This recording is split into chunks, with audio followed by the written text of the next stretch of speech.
क्या भारत के news channels पर मारपीट आपको घृणा के बवंडर में घुमा रही है? क्या इतिहास है ऐसी घटनाओं का? क्या वर्तमान सरकार इसके पीछे है? The BJP has sold more and more Hindus on the idea that their way of life is under siege. In incidents के बढ़ने का कारण क्या है? क्या पहले भी ऐसे इंसिडेंट्स होते थे? किन मुद्दों पर होती है ये मारपीट? क्या ये मुद्दे डिस्कस होने चाहिए? यदि हाँ, तो किस तरीके से? और कुछ लोगों के कहे अनुसार क्या ये इंसिडेंट्स भारत को रवांडा बना रहे हैं? पूरे इशू पर संपूर्ण जानकारी के लिए वीडियो को अंत तक देखिए और चैनल को सब्सक्राइब कर लें।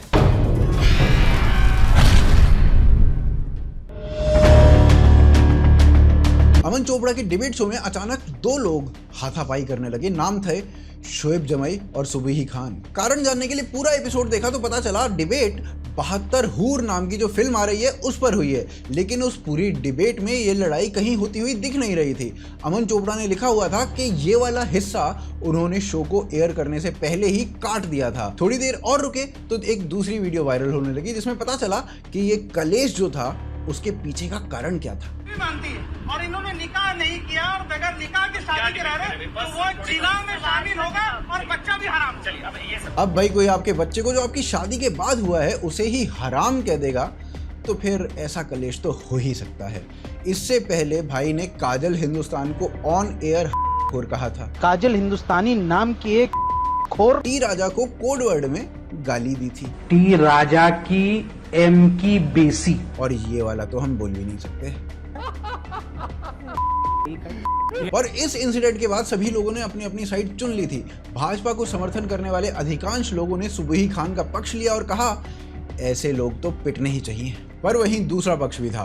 कांग्रेस के सुरेंद्र राजपूत ने कहा अमन चोपड़ा जिस प्रकार की डिबेट कराते हैं उसके बाद तो बंदूक, गोली, कट्टा सब चल जाएगा। पर तगड़ी बात यह है कि यही सुरेंद्र राजपूत ने न्यूज़ 24 पे बैठ के दूसरे पैनलिस्ट पर ग्लास उठा के फेंक के मार दिया था।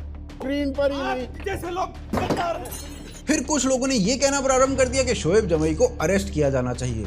और जैसे ही अरेस्ट शोएब जमई ट्रेंड करने लगा वैसे ही शोएब जमई ने लिखा हिंदू से बढ़िया कोई दोस्त नहीं है और हिंदुस्तान से बढ़िया कोई मुल्क नहीं है। कमाल की बात यह है कि अभी थोड़े दिन पहले ही ये 25 करोड़ मुसलमान पाकिस्तान से, 25 करोड़ मुसलमान बांग्लादेश से और 25 करोड़ इंडिया के मिलाकर अल्पसंख्यक प्रधानमंत्री बनवा रहे थे। उस दिन हमारा ही मुसलमान प्राइम मिनिस्टर होगा। ये कह रहे थे कि पूरे हिंदुस्तान से भगवा का सफाया हो जाए। सुबीही खान ने एक ट्वीट किया, महिला आयोग और बाल आयोग को टैग कर दिया और डिबेट की पूरी जानकारी दी। कहा कि उनकी शादी हिंदू से हुई थी और इसीलिए उस शादी को जिना कहा जा रहा था।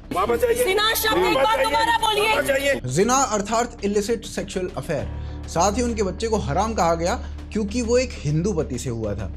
अब शोएब जमई को हराम का पूरा अर्थ समझाने के लिए महिला आयोग और बाल आयोग उनके पीछे लग गए हैं। शोएब के ऊपर मल्टीपल एफआईआर करा दी गई हैं। तगड़ी बात यह भी है कि अभी थोड़े दिन पहले ही शोएब जमई खुद कह रहा था हिम्मत है तो एफआईआर करके दिखाओ। रोकेंगे हमें? हिम्मत है, कर दीजिए एफआईआर। लेकिन एफआईआर होते ही शोएब ने तुरंत दूसरा ट्वीट लिख दिया कि इसके पीछे सब इसलिए पड़ गए हैं क्योंकि इसने भगवा लव ट्रैप की बात शुरू की थी। और फिर अंत में खुदा हाफिज लिखकर आगे फिर मुलाकात ना हो लिखकर इन्होंने सबको बाय बाय कर दिया।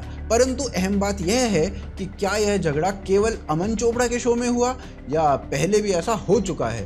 तो इस प्रकार की जो नूरा कुश्ती है उसके प्रीवियस एग्जाम्पल्स देखते हैं। तो जी शोएब जमाई का मुद्दा कोई पहला मुद्दा नहीं है जब ये बात वर्बल आर्गुमेंट से लात घूंसों तक पहुंच गई है। 13 जनवरी 2017 को न्यूज नेशन पर एक बड़ा युद्ध छिड़ा था। कुछ देर के लिए ब्रेक ले रहे हैं आप। और ये ओम जिसके नाम के आगे स्वामी लगाना बेवकूफ़ी है, ये इसका कोई पहला और आखिरी इंसिडेंट नहीं था। एक दूसरे मामले में इसका पंगा एक महिला से हो गया था। और हाँ हेलो मैं अरे तू क्या मारेगी? तू क्या मारेगी मुझे? अरे तू क्या मारेगी? ये हाथ थोड़ी समझ। और एक तीसरे मामले में ये एक बुजुर्ग महिला से भिड़ गया था। इन घटनाओं के अलावा एक इंसिडेंट में एक मौलाना ने टीवी पर सरेआम एक महिला को पीट दिया।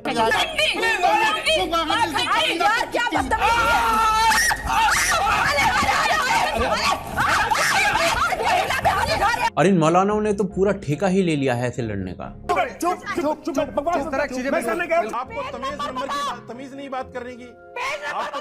बाहर जाके राम का नाम क्यों नहीं लिया? एक सेकंड, क्या मतलब जी? भगवान राम का नाम बाहर क्यों नहीं लिया? और ये नूरा कुश्ती केवल हिंदी न्यूज चैनल्स नहीं दिखा रहे, तेलुगु न्यूज चैनल का उदाहरण देखिए।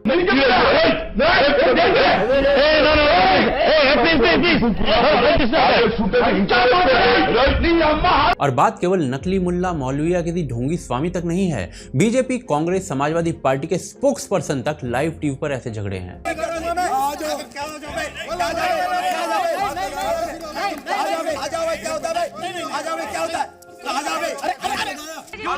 आप यहाँ नॉनसेंस पहले ये सारी बातें पाकिस्तानी टीवी का अंग हुआ करती थी। किसी की बर्दाश्त नहीं मैं भी करता हूँ, आपको बोल रहा हूँ मैं आपको बता रहा हूँ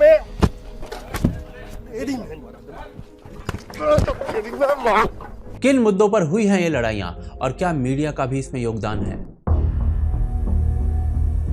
तो मुख्य रूप से यदि देखें, इस प्रकार की नूरा कुश्ती डिबेट्स में दो टॉपिक्स पर अधिक हुई है। एक, कोई पॉलिटिकल इश्ट का मजाक उड़ा दे, जो संजय निरुपम और संबित पात्रा के केस में हुआ था।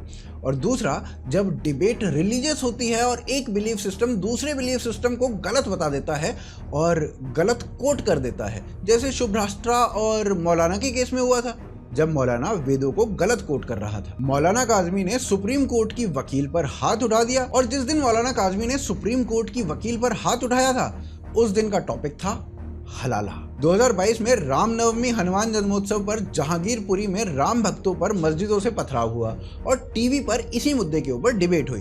तो शोएब जमई ने टीवी पर कह दिया संबित पात्रा को सड़क पर मारेंगे। बोला, आपने गलत बयान करा कि इनको सड़क पे कूटा जाएगा। अधिकतर देखा यही गया है कि ये लड़ाई रिलीजियस डिबेट्स में अधिक हुई है, और इसका क्लासिक एग्जाम्पल है नुपुर शर्मा की डिबेट, जिसकी पूरी डिटेल्स आप ढंग से जानते हैं। और इस एक डिबेट से पूरा डिबेट शो ही नहीं, पूरा देश हिल गया था। अब प्रश्न ये है कि क्या मीडिया टीआरपी के लिए ये सब कराती है?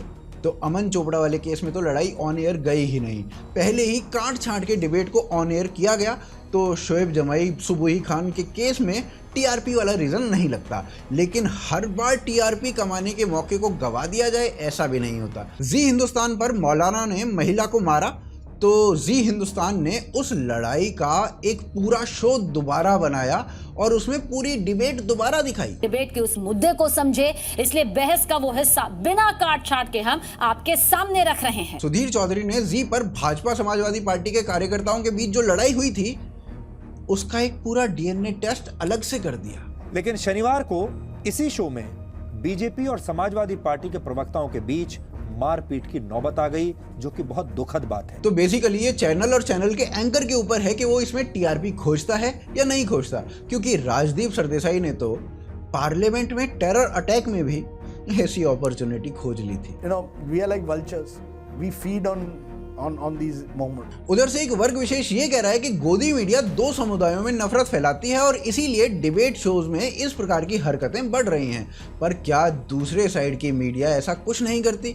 तो रवीश कुमार सीएए के समय एनडीटीवी के स्टूडियो में बैठकर लोगों को डिटेंशन सेंटर का डर दिखा रहे थे। अभी के ही स्तर पर अगर सेना के पूर्व अधिकारी को बांग्लादेशी बताकर डिटेंशन सेंटर में बंद कर दिया जा रहा है, अगर ऐसी एक भी नाइंसाफी हो गई तो इसकी जवाबदेही किस पर होगी? और इन डिटेंशन सेंटर्स को हिटलर के कैंप्स के साथ जोड़कर दिखा रहे थे। नागरिकता संशोधन बिल के बहाने हिटलर की जर्मनी की बात हो, असम कर्नाटक में बन रहे डिटेंशन सेंटर के बहाने गैस चेंबर की मिसाल दी जाए तो आप लापरवाह नहीं हो सकते। और फिर लोगों को मजबूर कर रहे थे सड़कों पर उतरने के लिए, लेकिन थोड़ी सभ्य भाषा के प्रयोग से। क्या आपको वाकई आपके अधिकारों के लिए कोई लड़ने वाला नहीं चाहिए? तो भाई इस सब के बाद दिल्ली में दंगे हो जाएं तो कौन सी बड़ी बात है।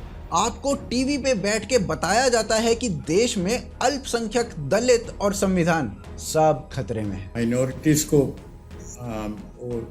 एंडेंजर्ड स्पीशीज है, दलित्स को तो भी एंडेंजर्ड स्पीशीज है, लेकिन उसके अलावा हमारा कॉन्स्टिट्यूशन अभी एंडेंजर्ड है।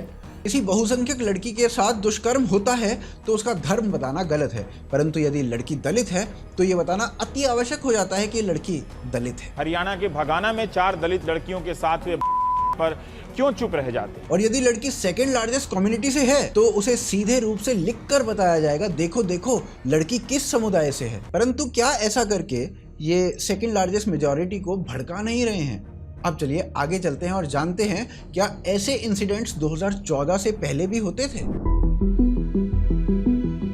मोदी विरोधियों का कहना है कि ये टीवी पर घृणा नरेंद्र मोदी के आने के बाद बढ़ी है। मोदी समर्थक कहते हैं कि ये पहले से ही है। सत्य के लिए आपको टीवी के इतिहास में झांकना पड़ेगा और आप पाएंगे कि न्यूज पर मारपीट के इंसिडेंट सच में 2014 से पहले कम थे।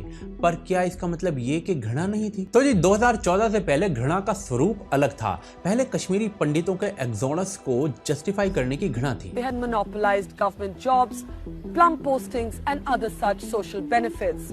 In fact, the sharp economic disparity between the Pandits and the poor Muslim majority was one of the earliest reasons for popular discontent in the state. Hindu जैसे शब्द ग्लैमराइज किए जाते थे टीवी पर और पॉलिटिशियंस द्वारा। Debating Hindu terror, हिंदू भगवा आतंकवाद। पर दूसरे रिलीजन के बारे में ये शब्द सुनने को नहीं मिलते थे। should not be basically considered on the basis of religion or anything. Kasab को हिंदू ऑर्गेनाइजेशन का आदमी बताया जाता था। एनडीटीवी ने पता नहीं कितनी ही डिबेट्स केवल भगवा आतंकवाद पर की हैं। तो घृणा तो थी, पर भारतीय मेजॉरिटी का या पैनलिस्ट का इस पर रिटेलिएशन नहीं आता था, जिस कारण हाथापाई की स्थिति नहीं आती थी। पर रिटेलिएशन क्यों नहीं आता था? उदाहरण से देखते हैं। एनडीटीवी के ऊपर हिंदू टेरर पर सालों पहले हुई इस डिबेट में 4 पैनलिस्ट थे। संबित पात्रा इस टॉपिक के विरोध में थे और बाकी 3 पैनलिस्ट सटल वे में संबित के विरोध में और इनडायरेक्टली टॉपिक के पक्ष में थे। 4 लोग वर्सेस 1 बंदा। हाथापाई का चांस ही कहां रहता है फिर? दूसरी ओर हिंदू सब्जेक्ट्स का ऐसी डिबेट्स में स्टैंड जो है वो इंटेलेक्चुअल देखा गया है, मस्कुलर स्टैंड नहीं। इसके विपरीत अल्पसंख्यक पक्ष पर या फिर इस्लामिक टेरर पर डिबेट्स नॉर्मली नहीं होती थी। उस समय की जो डिबेट्स अवेलेबल हैं उसमें आपको मुस्लिम पक्ष की सफाई अधिक दिखेगी, कटाक्ष नहीं।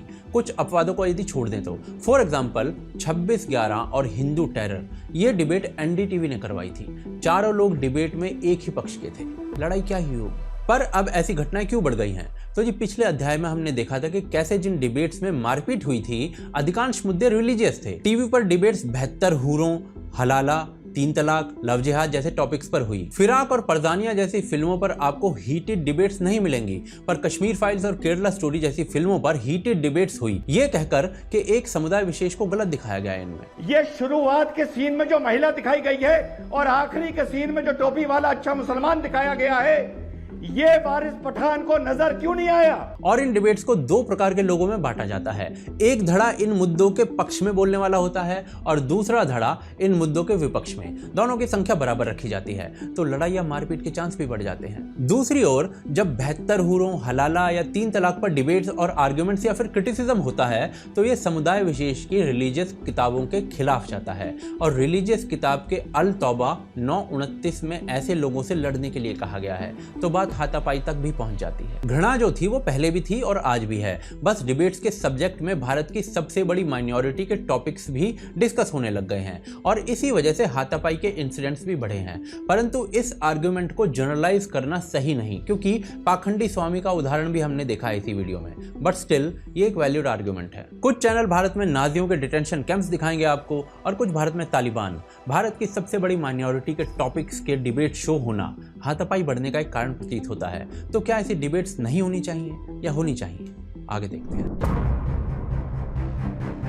2014 के पहले और बाद का डिफरेंस आपने देख लिया, तो क्या ये जो डिबेट्स हैं जो हलाला, लव जिहाद, 72 हुरे जैसे टॉपिक पे हो रही हैं वो नहीं होनी चाहिए? तो भाई इसका उत्तर है होनी चाहिए, बिल्कुल होनी चाहिए, क्योंकि न जाने कितने ही ऐसे लोग हैं जो 72 हुरों से मिलने के लिए जिहाद का रास्ता अपना लेते हैं। शादी की कोई ख्वाहिश नहीं 72 हुरे इंतजार कर रही हैं यहाँ की एक को लेके क्या करना। क्या हलाला एक अच्छा ट्रेडिशन है जिससे महिलाओं का भला हो रहा है? अब ये कह रहे हैं कि जो है हम कर लेंगे, हलाला कर लो हमारे साथ और हम फिर से कर लेंगे अपने लड़के के साथ, ससुर हमारे। तो फिर इस पर डिबेट होना कितना गलत है? या लव जिहाद, आज ही गंगोत्री से एक लव जिहाद का केस आया है और ऐसे हजारों केस हर वर्ष आते हैं पूरे विश्व से।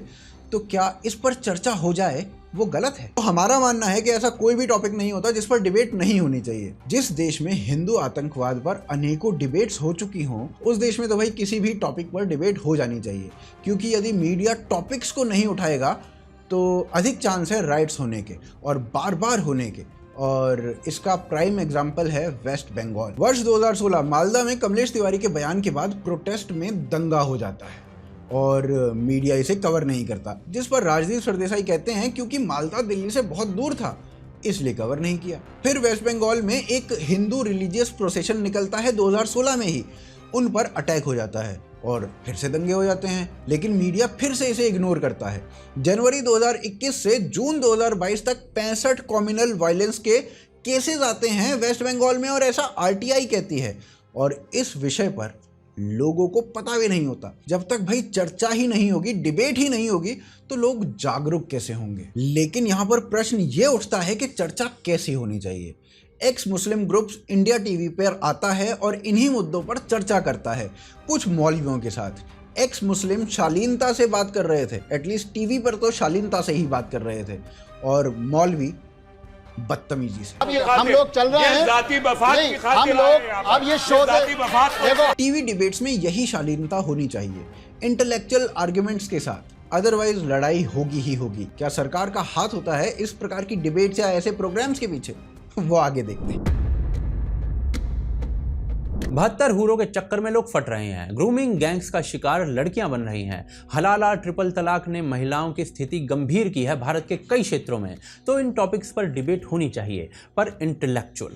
अगर एक मदरसा छाप मौलवी या पाखंडी को बुलाकर डिबेट होगी तो यही सब होगा, क्योंकि इन डिबेट्स में बोले गए शब्द अच्छे नहीं हैं। कभी रेडियो रवांडा में ऐसे शब्द बोले जाते थे।